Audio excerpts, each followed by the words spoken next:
Welcome to the Potluck Dinner Hour. This is Rachel Cleary. I was contacted by a former guest of my show, Here and Now, Dan Glass, who was contacted by an old friend of his and former FDNY paramedic and current ER doc down in New Orleans, Dr. Joe Fraiman. He had a lot to say about COVID and testing especially. And as is the custom now, we got together over Zoom a few times this week and had a bit of a chat. I invite you to listen to those chats now. Thanks for joining me on Radio Free Brooklyn.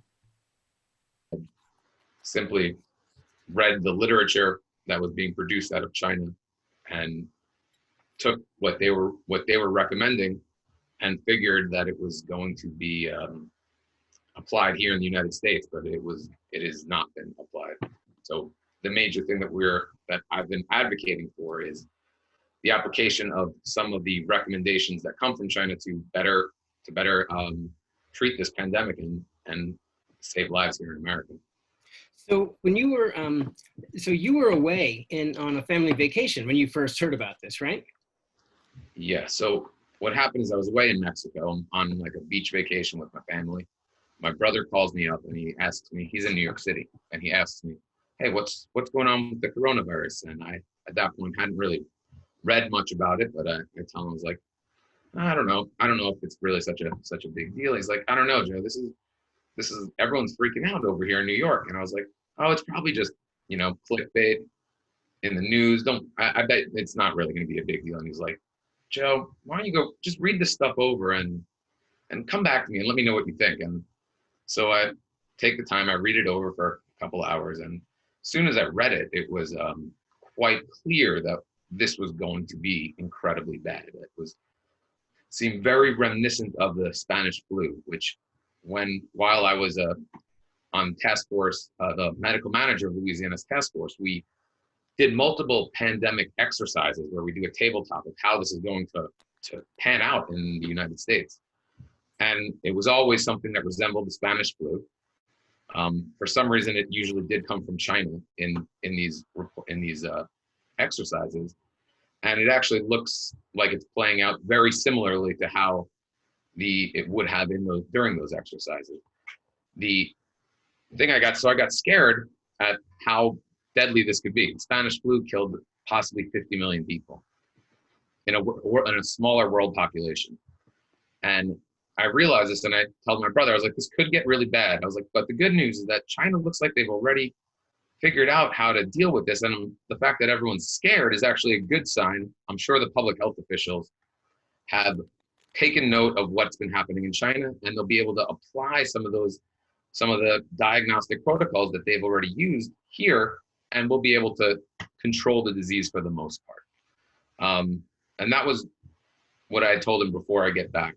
And that was about which date? That must have been March 2nd. Okay. And then you returned on the 13th, you said, right? Then on the 10th, I returned and had my first shift on the evening of March 10th. Okay.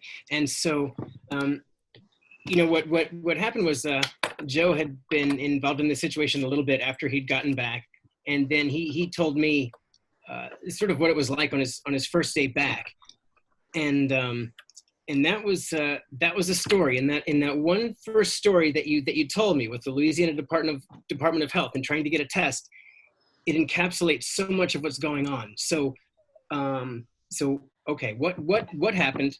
Your first shift when you get back. What's the first case? What happens in the first few minutes when you get back? So March 10th, I start my shift. I've just been reading about this disease from China that I've got somewhat scared of after reading the information on. So I was quite familiar with the diagnostics. Mm-hmm. And I walk into the hospital and I look into the waiting room and I see, there's a triage report from what the triage nurse wrote on the patient. And I see a young woman and it says pneumonia diagnosed 6 days ago, says her antibiotics aren't working. A chest x-ray had already been taken, and I look at the chest x-ray, and the chest x-ray is a clear picture of kind of what the coronavirus x-rays look like in all the Chinese literature.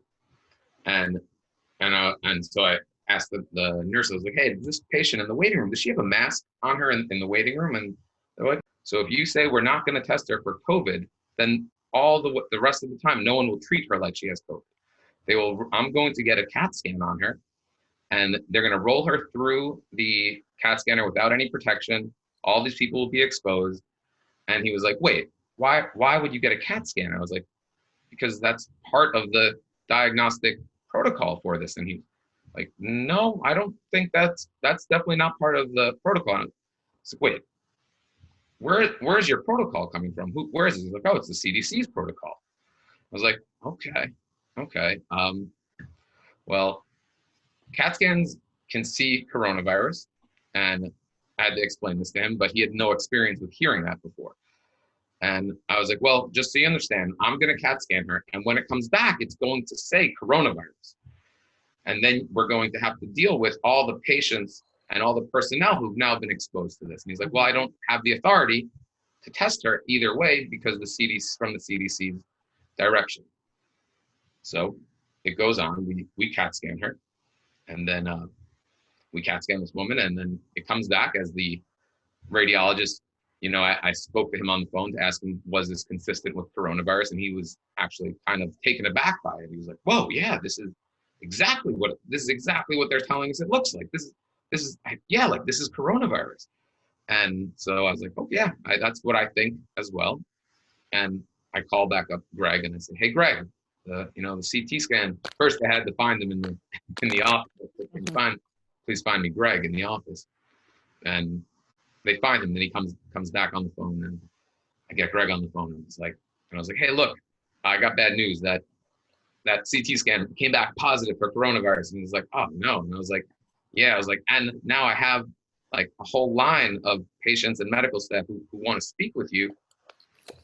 And because they want to know what they're supposed to do. And he was like, no, I'm not the guy who speaks to patients exposed to coronavirus. I speak with medical personnel. I was like, Greg, don't worry. I'm messing with you right now. I totally did not expose people to this. I'm not irresponsible like that. I made sure she stayed isolated until this time.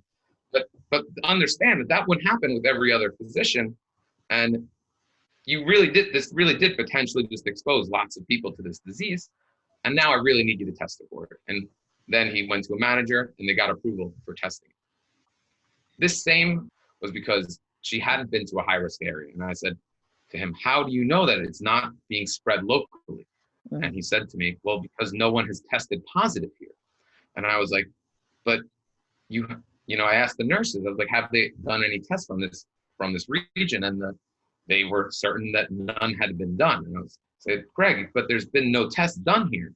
So how do we know if there's no cases here if you've never done a test? And he's like, well, it's just we know that there's no positive cases there, so we have to presume there's no community spread. I was like, and I remembered when he said this, when I said, wait, is this happening across America, that we're not testing in places that didn't have a prior positive test, and then that continues to keep us from testing? And he was like, well, I guess. I was like, he's like, that's the CDC's protocol.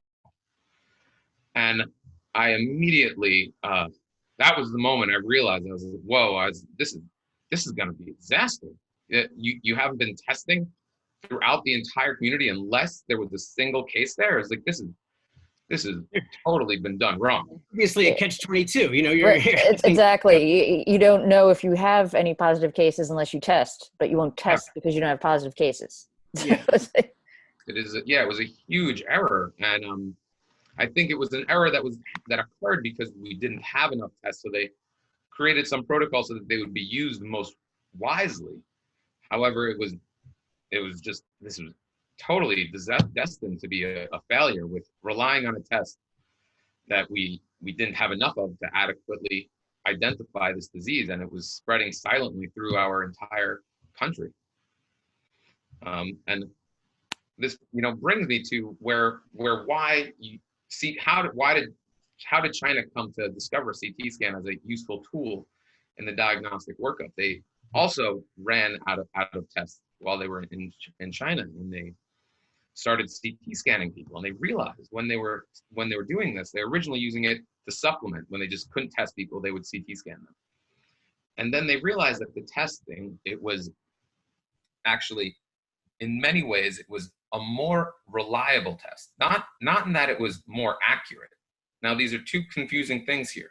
Okay. Accurate, is basically where we're talking about two different things. And when the swab test says you have coronavirus, you definitely have coronavirus.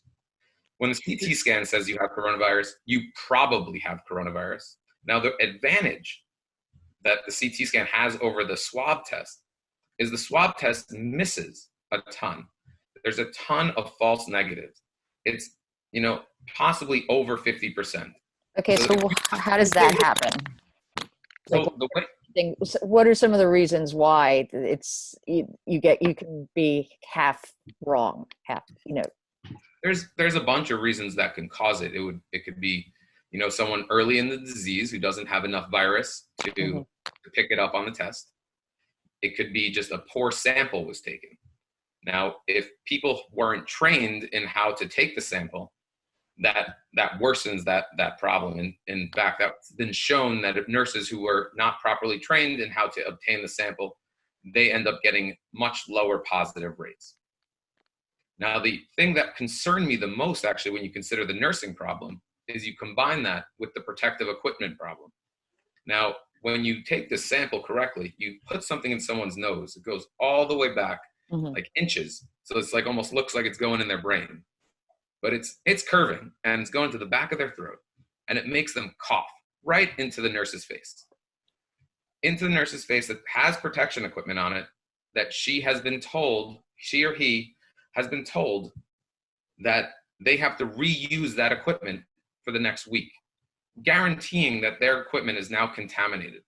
So now, if you were someone taking this test, trying to obtain this sample, you have the option to not go in as deeply and not cause the person to cough, then resulting in more false negatives, but protecting your own protective equipment.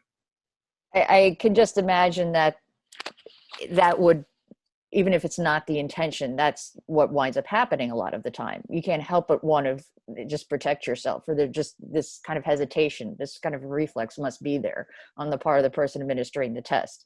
There's that worry in the back of your own mind. I could get sneezed on, I could get coughed on, I can get sick because I'm wearing week-old PPE, basically. So a lot of this is coming back down to the...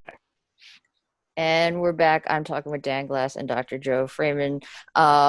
Thanks for joining me once again, and thanks for joining us, listeners. We've been talking a lot about testing and all the different aspects of testing for coronavirus and COVID-19.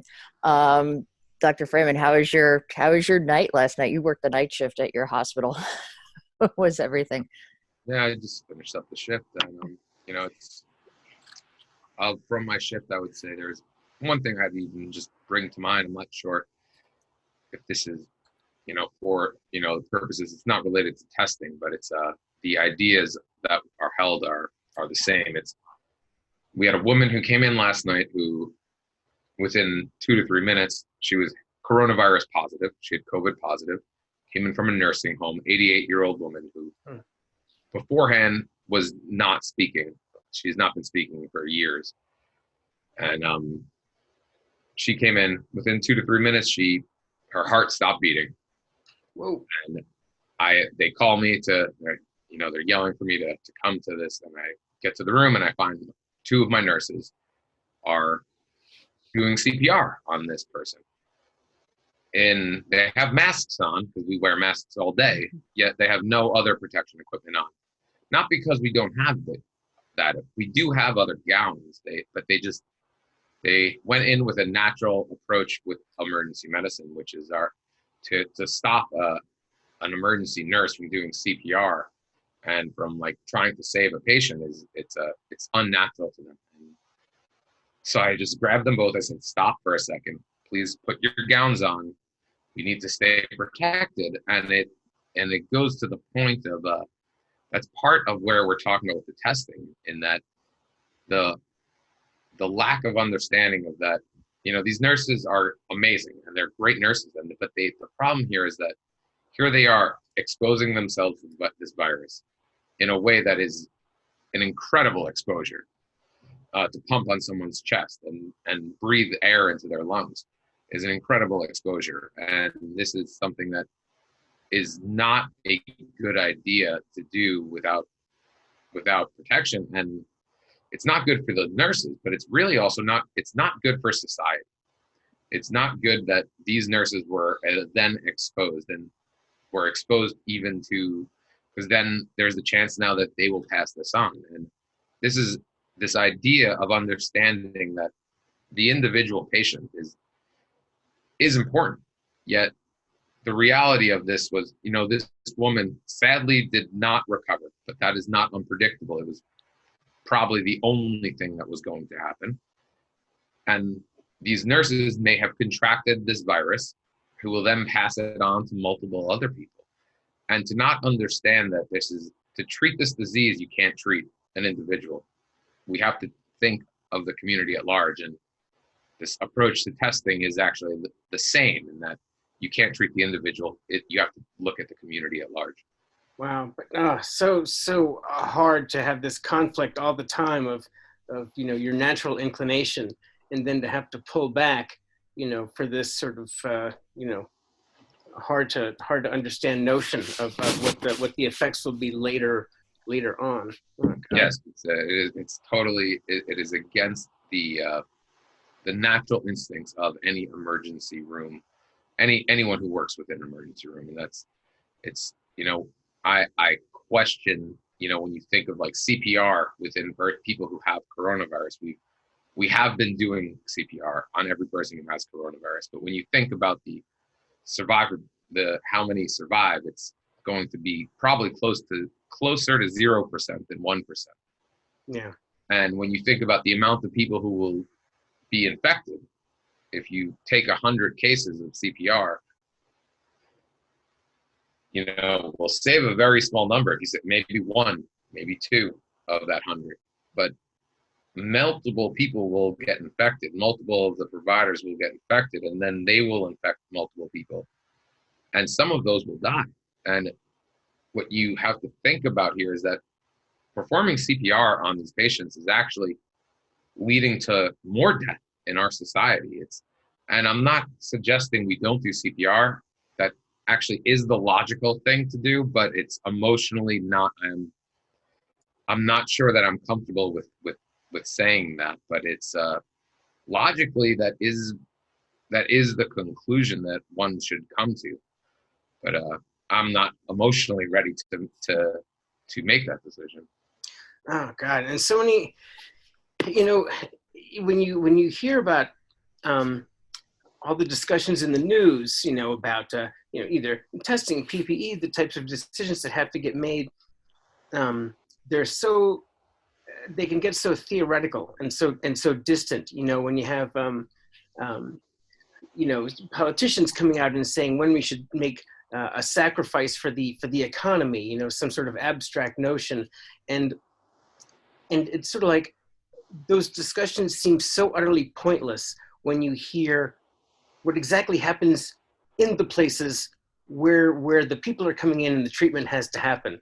It just seems like what happens there is where all the problems lie, and they don't get discussed, in the big picture, between politicians and the experts and people who are supposed to tell us, what to do and how to understand this. Yeah, I would say what I would recommend from a personal perspective is, if your family member has this, if they're intubated, they're on a ventilator, and they have their heart stops, the odds of their coming back to life are pretty much zero.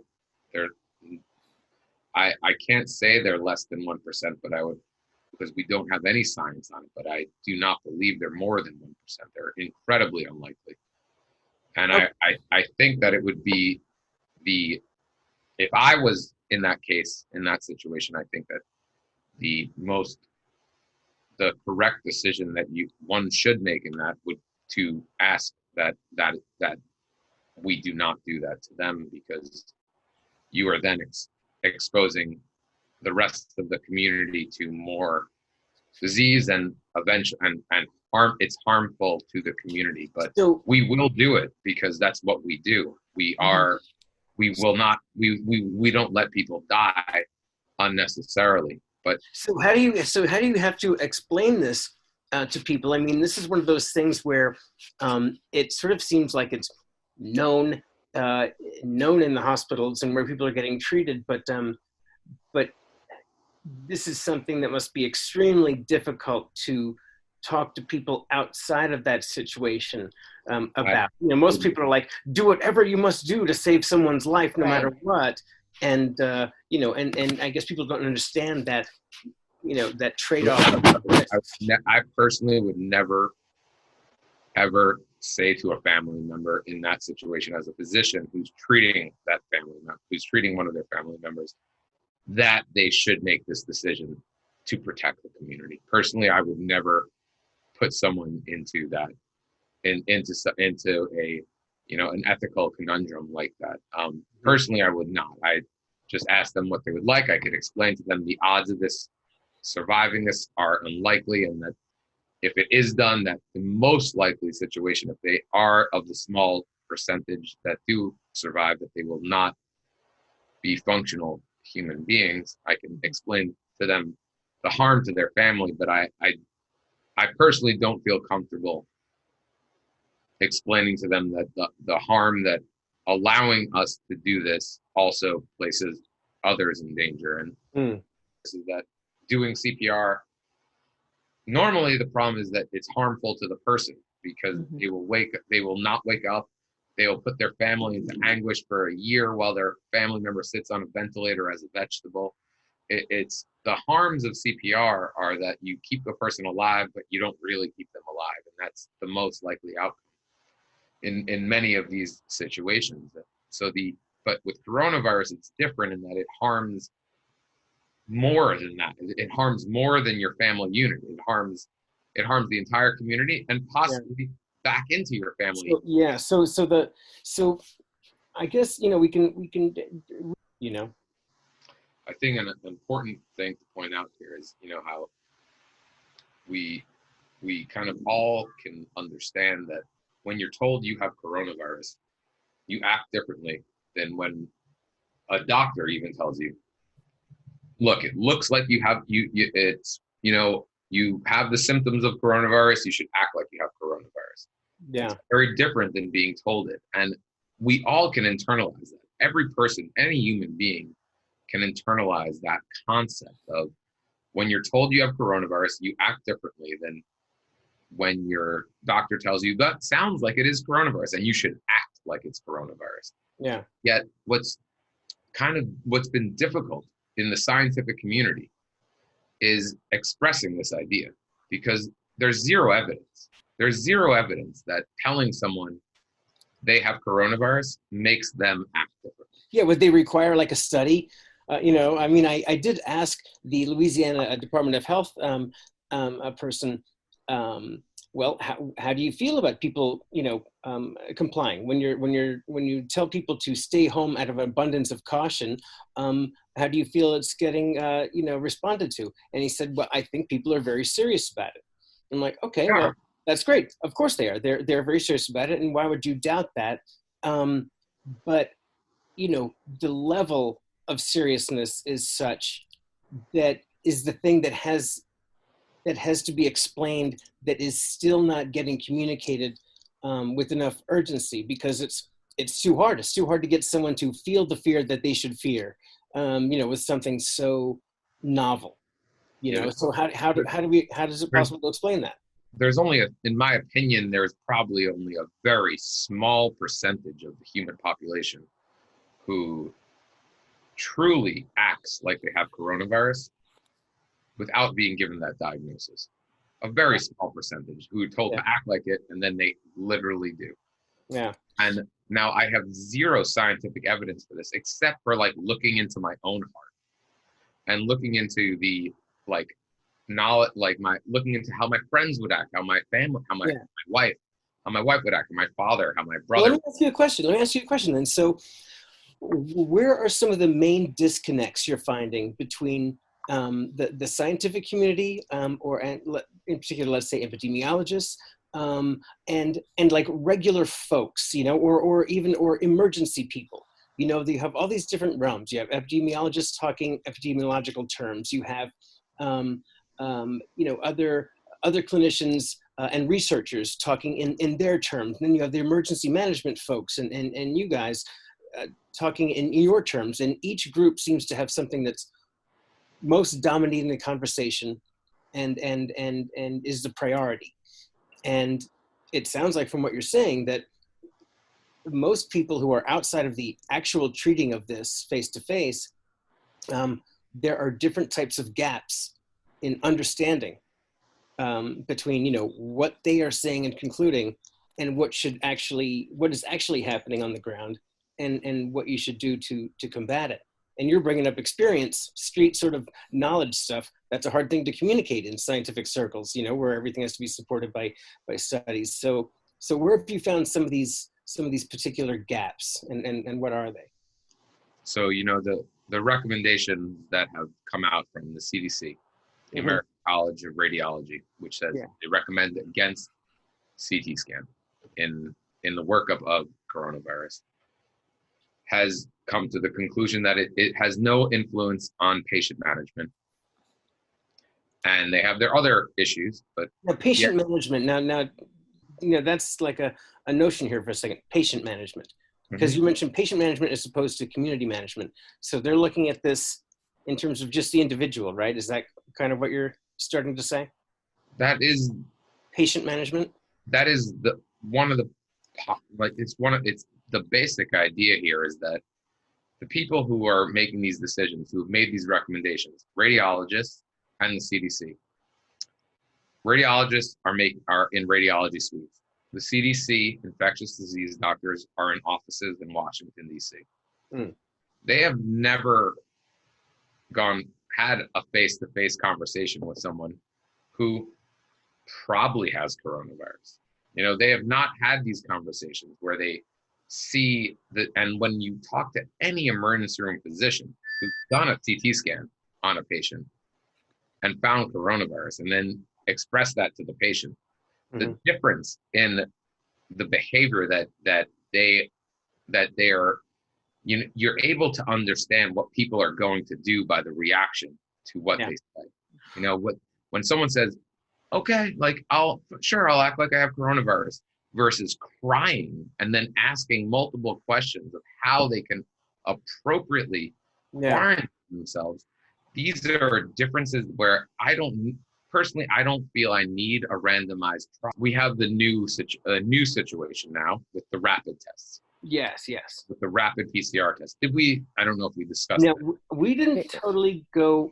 Right, that's something I was hoping we could. We're already segueing into something. Hoping we could get to today. We had there are a couple of different ways of testing for this. We talked about CT scans earlier, and we have the swab test that we mentioned. And now, and we hear a lot about this on the news now, rapid testing. And I think a lot of that here in New York City, our governor, and in the state of New York, our governor goes on, every morning at 11:30 and gives a briefing, and testing is a big part of that briefing every day. So in this part of the country, we hear about testing daily. It's something we hear a lot about. Right. And the need for rapid testing, it seems to be pushed, at least in this part of the country. And I think that has to do partially with, we've been lacking information for so long. Rapid sounds like a good idea. We need information. We need information. This is necessarily a good thing. Maybe you can go over the differences between these tests, and get back into a little bit like the accuracy or lack thereof, with why some might be better than others. Yeah, PCR test is typically it's a long swab that's it's several inches long. It's longer than you would want it to be, and it goes deep into your nose, and it is uncomfortable. Yeah, I know just personally 5 people who've gotten one test, 5 different people who've been tested, who are all medical personnel, who have said they will never get tested again because of the discomfort that it's a swab that just goes into your nose and goes all the way back. It's about It's about like, 6 inches into your Yeah, throat, yeah. And then down so into the back of your throat. Now then what that thing pulls up is the genetic material of a virus. okay. And so that test says you have virus inside of you. And if you have virus inside of you, there's clearly concern for that you are contagious.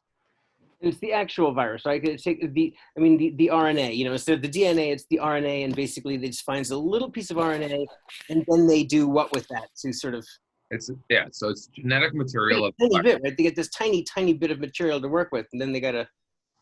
Yes, then they use this mechanism that amplifies it, and then takes a small amount of this genetic material and amplifies it so that they can actually see it, because produces enough that they can measure it, I guess, right? Yeah, they can measure it, exactly. Yeah. And that's how that test works. And it's so when the swab misses the spot, that the reason why the sensitivity is so poor is the virus isn't everywhere in the back of your throat. It's in one spot, it's one spot here, one spot there, and the person doing the test, if they don't happen to hit the spot where the virus lives, then they don't get it.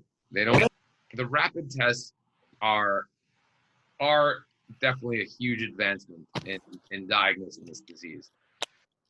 However, there is a massive concern that I personally did not realize until I saw it used in real time.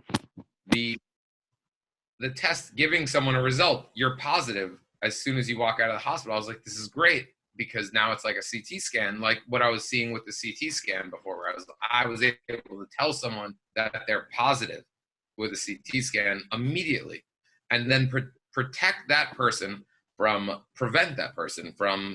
spreading this disease immediately. And the rapid test does do that 100% for people who are positive. It serves that exact same purpose that I was using for CT scan. However, when you have a false negative rate that is actually never been tested, we don't know what the false negative rate of the rapid PCR is. There's not even any, like, I don't know, some reference in the studies to. Nope. Something? Nothing. There's zero. The FDA has rapidly approved these tests. They have not required any real world studies. And now, do they ask for also a follow-up or some sort of confirmation process after this rapid test is done? Do they say do it twice or follow up with the PCR if the circumstances don't match with the results? Like, hey, it shows nothing, but you're obviously sick with something. So, do they have any contingency for that? I would say that no. The answer is no. That's terrible. However, one of the hospitals that I'm working at has decided that for their first 100 patients, they are sending both tests to determine how good this test is. Okay. This is a hospital that is a rural Louisiana hospital that no one's ever heard of. And the fact that a rural hospital in Louisiana is doing something like that, where they're like, oh, let's actually check if this thing is working as good as the test that took 10 days to return, is a sign that there is concern that this test might be worse than the original. So now we don't know, but I don't have the answer for you if this is this. It's either the same, it's either equally bad as the slow PCR test that takes 5 to 10 days to return in America, but it is definitely not believed to be better than that. So there's definitely a large amount of false positives that will happen with this, no matter what, because all of the PCR tests have a large amount of false positives. False positives or false negatives? Thank you. False negatives. Sorry. We've both been up on that all late. Yeah. Statistics, confusing for everyone. So just a quick question they will miss cases. The point is that these things will miss cases. If they're the slow test, for the rapid test, they will miss cases. There is the possibility that the rapid test will miss more. It's possible that they'll be equal. Yeah, and the rapid test, now the rapid test is an antigen test. It's basically, if I understand it right, let me know. It basically looks for the protein. Stop you. What? It's not. It's not an antigen test. It's not an antigen test, the rapid test. It isn't looking for viral proteins or whatever? For the listeners, antigen tests are looking for a protein. Yes. Of the virus. Yes. Like the trash, it's garbage. It's protein garbage that it leaves behind. Yeah, that's exactly true. It's a protein garbage that it leaves behind, and you look for that. Okay, yes.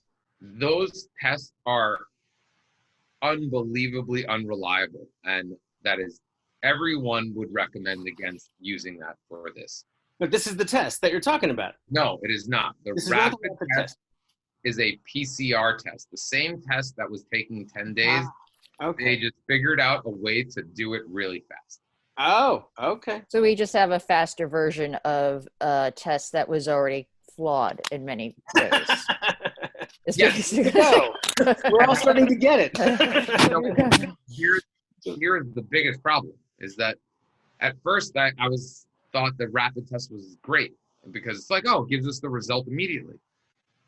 Until I saw what happened as it went into actual action. And so in the hospitals that I've worked in that have used this test, they then take the results. And so now for someone who's being discharged, who had a rapid test, they're told, you know, these tests aren't reliable and you need to act like you have coronavirus for 14 days because you've had these symptoms and we expect you to do that.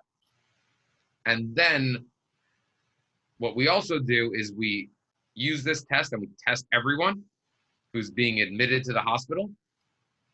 And then we say, if you have a negative test and you're coming into the hospital, then we go, hey, you're negative.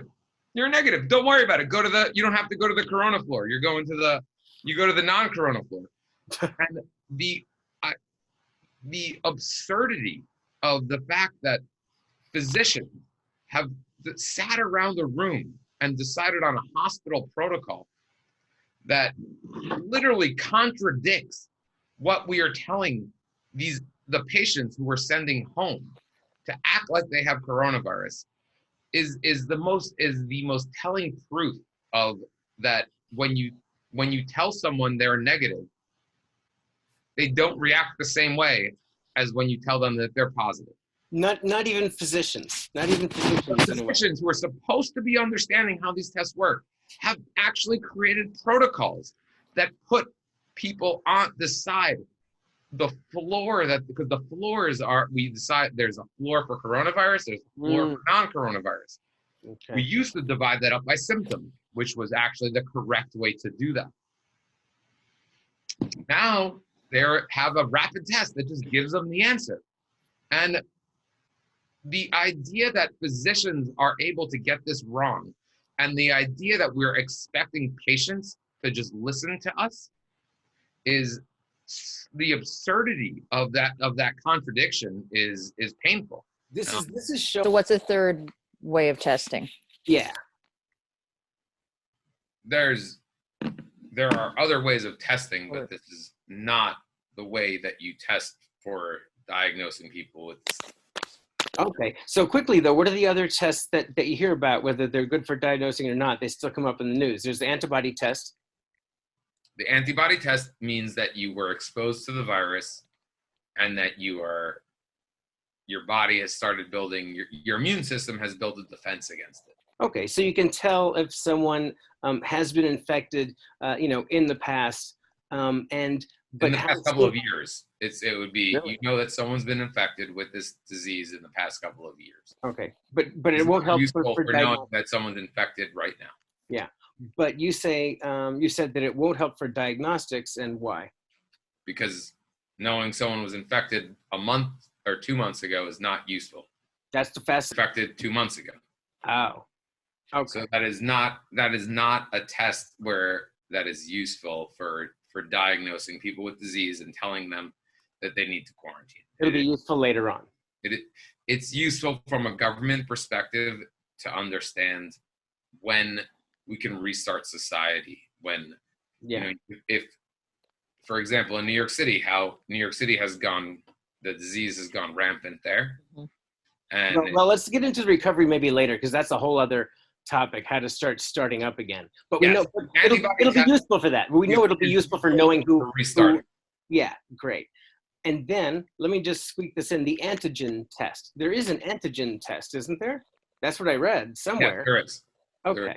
I'm not sure if an antigen test is looking for the pieces of the virus. Yes. And it's basically, like you said, garbage. Virus garbage that's floating around. But does it help you diagnose or not? Yes. If it is not, it is a great test for if you don't care that much about it. We use it. That's what we use for our flu tests currently. Okay. Which are awful tests. They're not. So what's the? They are. I don't know the exact percentages, so I don't want to be quoted on them. But they get it wrong all the time. They when they tell you don't have a disease, it is not valuable. It's just not a valuable antigen test. No one is arguing that we should be using antigen testing. Okay. To look for this disease. It's not a legitimate. It's not a legitimate test that's going into prime time. Yeah. Okay. And then the last thing, CT. What do you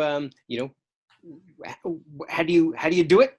How does it get interpreted? And then how do you look at the results and then communicate the results with CT alone? So this is the whole reason we're here. We talk about the value of CT scan in identifying people who have coronavirus. Yeah.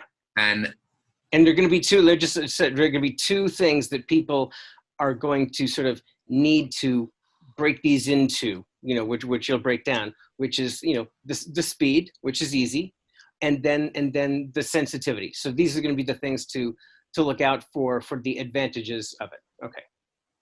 And disadvantages.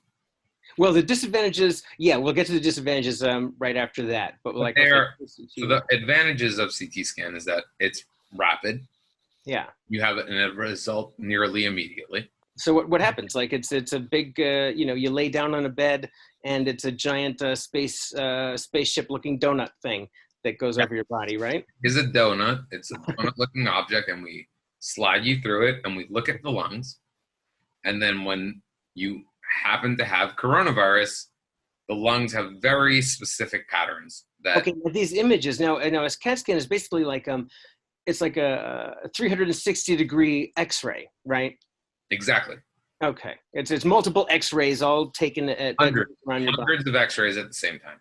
Okay, great, and that's what gives you all the the illustration basically of all the things inside of you. It's a three-dimensional X-ray. Yeah. Okay. Cool. So then you send someone through this, and then what happens? When it returns as something that looks like coronavirus, you get a picture, basically.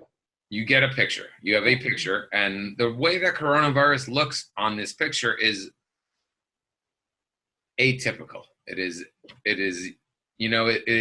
I can't say that it's totally unique to coronavirus, because there's sometimes you can have all sorts of things that can an image, a picture can look of the body can look like many things. If I took a picture of just the outside of a human body, sometimes I could take a picture and be like, wait, is that melanoma? And it's just based off of a picture. Is that a melanoma on that chest? I don't know. We have to go in further. We have to take a biopsy. We have to do further work. But we don't see, if you took a picture of a human chest and then run those through dermatologists, they wouldn't see something that looked like melanoma and then be like, I don't, ignore it. I don't want to have any false positives. I don't want to have any false positives. Yeah, well, that's the issue. That's the problem with scare someone that they might have melanoma, and just I don't want to scare them away from this idea.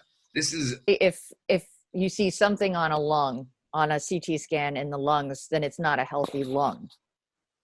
There's even if there are things that look like corona, I assume you're seeing something. And so from there, is it safe? Would would you run like a PCR or a rapid test as a follow-up to a CAT scan?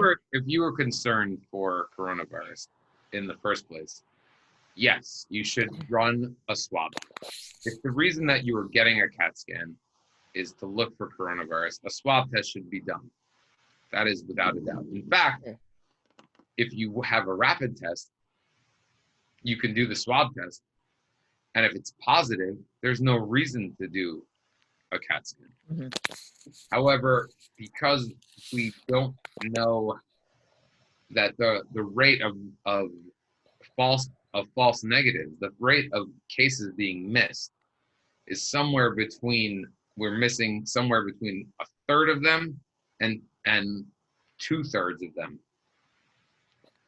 Because we're possibly missing we're definitely missing an unacceptable amount with this test.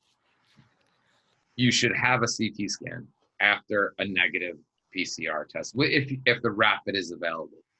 And because we do not want to miss any cases. We want to miss 0 cases. The only way that people now are talking about how we're too far along, we've missed the point, and screw the testing, it's over, we're done. Everyone who's going to die is going to die. And that's actually not true, because we're about to reopen society at some point. And everyone who hasn't caught this disease, who is going to die when they catch it, is going to die when they catch it. And if we don't have something set up to identify the people who have this disease, then restarting society is literally the only thing we did by ruining all of our lives and putting us all into this isolation period is literally, we just took these people who were going to die and we just made them die over a 3-month period instead of them dying over a 1-month period. That is not, I don't want to diminish the 2 months of life that those people did get to have, but that is not an ideal goal. We want to identify the people with disease. The goal right now is we need to create a system that aggressively identifies disease and identifies you need to identify almost everyone. The widest possible net, right? But I mean, so the conflict seems to be with the false positives, that in normal times, right, as it's explained, the burden of a false positive, like you're talking about, is that a melanoma? Okay, we might end up doing, they might end up doing a false, an unneeded surgery. Might be doing a biopsy that's unneeded, or an excision that's unneeded, or something like that. And so a false positive can mean doing more harm, right? In normal times. But from mammography is an accepted tool to fight breast cancer. Yeah. For breast cancer, for every woman's life who we save with mammography, 400 women have a false positive where they end up going back in to then get additional testing, and many of them getting their breast biopsied, where a piece of their breast is cut into. Physically, their breasts are cut in through with a knife to take a piece of a thing that is, for 400 of them, not useful. Yeah. We have decided that for breast cancer, we're okay with 400 false positives to save one life. Now, when people are worried about the false positives of the CAT scan for coronavirus, This doesn't fit at all how we're treating breast cancer. Yeah, what's the worst thing that can happen with a false positive in a corona screening case? I would actually like to compare the two. A false positive in a mammography leads to additional testing, psychiatric disturbance that is beyond that. And for anyone who's had a family member who's had a positive mammography that then led to further, even just the further testing, the 1 month to 2 month. I just know from my own aunt, who just had this, where she ended up not having breast cancer, and she was convinced she was going to die from this. It's the psychological harm there is incredible. Mm-hmm. And when you think about that versus the false positives problem of a CAT scan, which it does have, it's less than 50% from what we understand. So it's for every case of coronavirus that identifies, it's less than one. It's a fraction. It's less than one, not coronavirus. So it's hundreds of times better than mammography in terms of false positives. A system we have all worldwide agreed is a good idea. Yeah, I mean, so there really is, the risk is so minimal. As opposed to mammography, when we have a false positive, we biopsy a woman's breast. When lung cancer screening has a false positive, we biopsy someone's lung. And that is actually sometimes deadly. Mm. When we have a false positive for coronavirus, we tell them to do the exact same thing that we tell the person who didn't get a CT scan, which is, you have coronavirus. Act like you have coronavirus, and isolate yourself. The harm of the false positive is that there will be a percentage of people, if we use CT scan, that they will be told they have coronavirus and then they don't have coronavirus. And what they actually probably have is a different viral pneumonia, which would look very similar. And actually, if we quarantine those people, it would be a benefit to society. Because and how much, and so if it's going to be on the imagery, coronavirus or SARS, the original SARS, or MERS, or another viral pneumonia, if it's not one of those things, which someone should be quarantined for, would it be something else? Would it be cancer? Is that like another false positive thing? It's like, oh, you don't have coronavirus, but we did find a cancer. I mean, if something is there, then something's there at least, right? Could look similar to something like congestive heart failure. Okay, but these are the false positives are all conditions that are like, it would be helpful to know about it anyway. Like, some people get a free CAT scan and now they know about some issues that they maybe might not have known about before, but not a direction to go in. We're not diagnosing people with CAT scans with congestive heart failure. We already know they have congestive heart failure. And part of being a doctor here is, so a CAT scan looks at an image and then they go, oh, this looks like this. But then you have to actually be a physician. And then you have to make a decision of the reason that you got this why did you get this CAT scan? Yeah. For example, if I got a CAT scan if a CAT scan was ordered that was looking for someone who has cancer in the lungs, and they said, we're going to do a full body CAT scan and look for metastatic cancer. And then the radiologist reads it and he says, appendicitis cannot be ruled out. Clinical correlation is needed. This is a person who has lung cancer who only got a CAT scan of their stomach to look for metastatic disease. That person doesn't have appendicitis.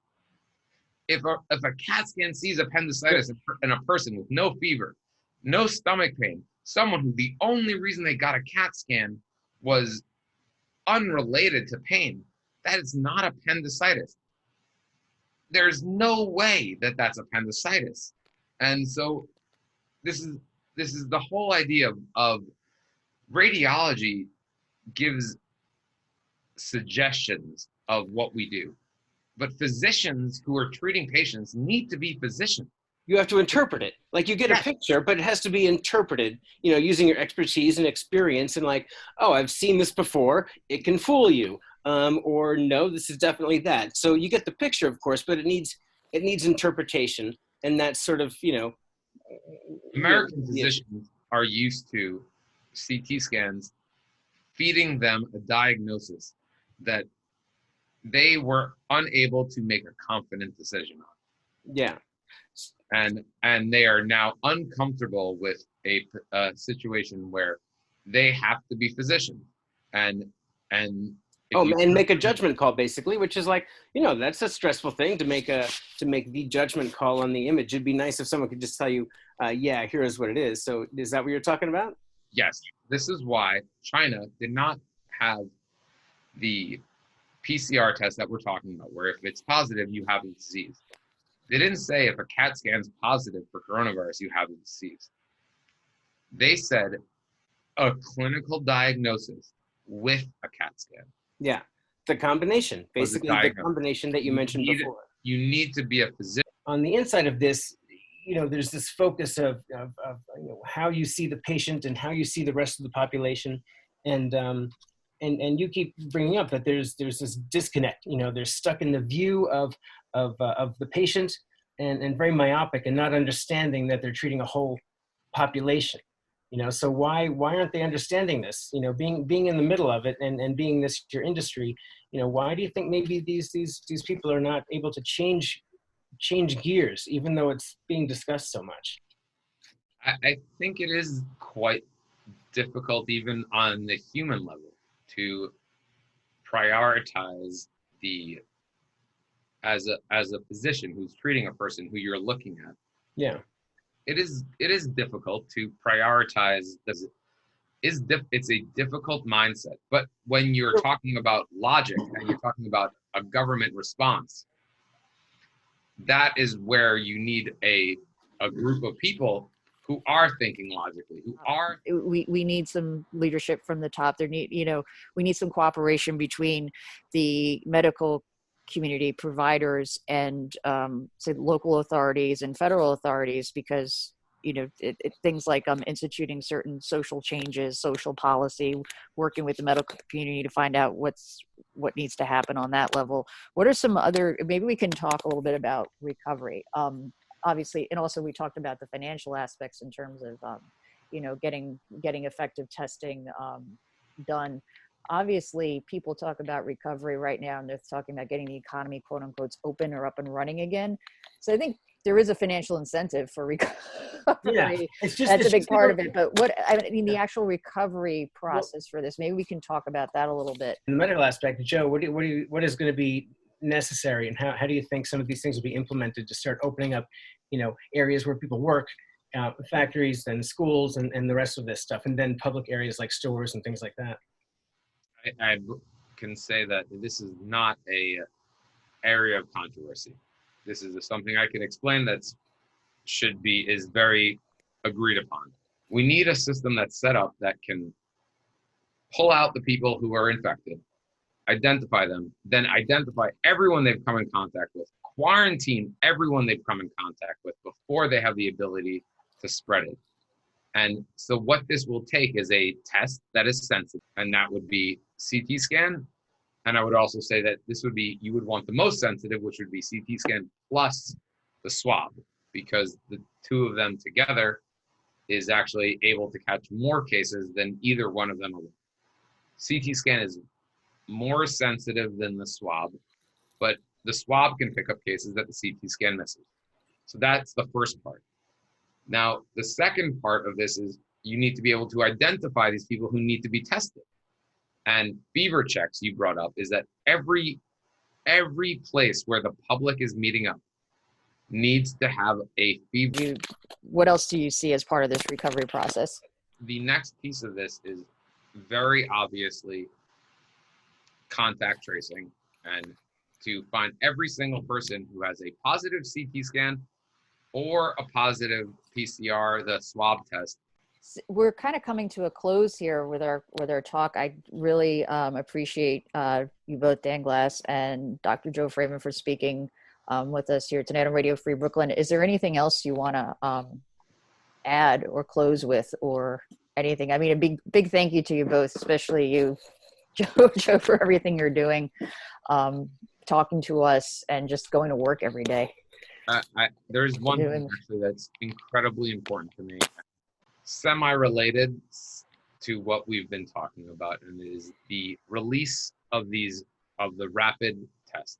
And I think this is something that has come about in the last couple of days, last week or so. My hospitals and many hospitals have released this test, and this is a potential disaster. And I would like to warn the public and the hospitals that to not trust a negative result. Their negative test is enough to not place them in isolation. You are putting our most vulnerable population at risk, and this needs to stop immediately.